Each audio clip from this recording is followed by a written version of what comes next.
नमस्कार. परफेक्ट RLDमध्ये तुमचं स्वागत आहे. आज आपण पापरापासून चटणी बनवणार आहोत. चला तर व्हिडिओला सुरुवात करूया. मी इथे 10 ते 12 वाळलेल्या लाल मिरची घेतलेली आहे. चवीनुसार मीठ घेतलेलं आहे. 20 लसूण पाकळ्या घेतलेल्या आहेत आणि 1 वाटी कच्चे शेंगदाणे घेतलेले आहेत. तर इथे खलबत्त्यामध्ये मिरच्या आणि मीठ टाकून कुटून घेऊ.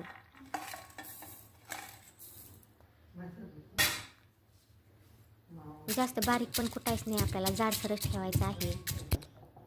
यामध्ये लसूण टाकू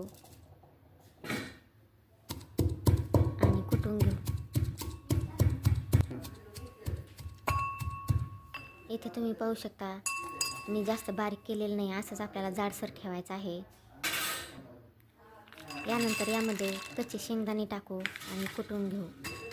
शेंगदाणे सुद्धा आपल्याला जाडसर ठेवायचे आहे, जास्त बारीक करायचे नाहीत. तर इथे तुम्ही पाहू शकता, अशा प्रकारे जाडसर ठेवायचे आहेत. आता ही चटणी आपण भाजून घेणार आहोत, त्यामुळे ही चटणी मी जाडसर कुटून घेतलेली आहे. तर इथे कढईमध्ये 2 चमचे तेल घेऊ.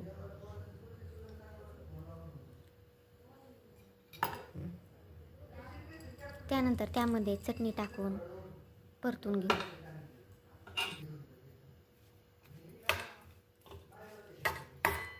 ही चटणी आपल्याला मंद गॅसवर 6 मिनटं छान अशी परतून घ्यायची आहे. कडक कुरकुरीत होईपर्यंत ही चटणी आपल्याला भाजून घ्यायची आहे. तर इथे तुम्ही पाहू शकता, चटणीचा कलर बदललेला आहे. खूप छान अशी आपली ही चटणी तयार झालेली आहे. तर मी ते एका प्लेटमध्ये चटणी घेतलेली आहे आणि इथे मी पापडसुद्धा तळून घेतलेला आहे. तळण्याऐवजी भाजलेला पापडसुद्धा घेऊ शकता. तर चटणीमध्ये हा पापड अशा प्रकारे हातावर कुस्करून टाकायचा आहे. तुमच्या आवडीनुसार पापड तुम्ही जास्त बारीक करू शकता किंवा थोडासा मोठा ठेवला तरी चालेल.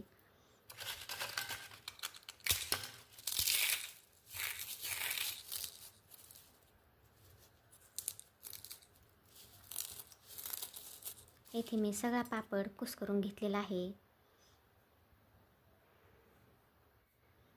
आता हा पापड मिक्स करून घेऊ. ही चटणी खूप छान अशी लागते भाकरीबरोबर, चपातीबरोबर.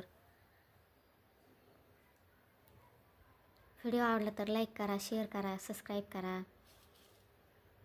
आणि चटणी नक्की करून बघा. कशी वाटली ते कमेंटद्वारे कळवा.